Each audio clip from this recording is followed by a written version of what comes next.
Certains peut-être s'en rappellent, en 2005-2006, la conférence des évêques de France avait connu un grand changement puisque les services étaient arrivés à la maison de Breteuil à Paris.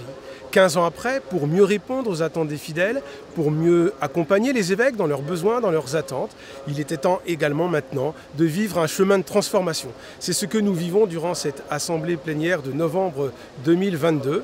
Il s'agit pour les évêques de vivre cette passion de l'annonce de l'Évangile avec l'ensemble des chrétiens qui sont ici en France, dans les différents diocèses, de chercher ce qui est mieux ajusté aux besoins, aux attentes de ce monde.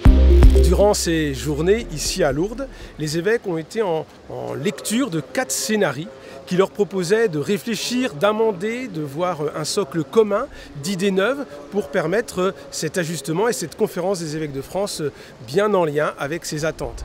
Les scénarios étaient autour de la valorisation des provinces, ces régions ecclésiastiques qui rassemblent plusieurs diocèses.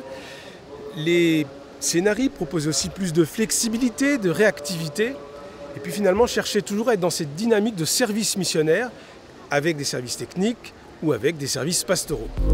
Je suis témoin au terme de ces 4 séquences de l'engagement des évêques à se passionner pour une conférence des évêques de France en lien avec les attentes.